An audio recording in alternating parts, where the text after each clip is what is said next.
Hi guys, today I will talk about how can you disable this sign or know how you can do that on your app. So you just follow these ways, then it's going to work with you.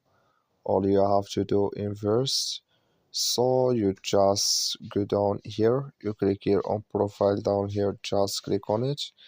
Then it's going to take you to your profile. It's going to show for you like this. You go above this sign, click on it here. So then it's going to take you to next here. It's going to show for you like this here. Then all you have to do next, you just click here on notifications here. You come here to I would like to receive the Speaky here new lister. Click in this sign or this color.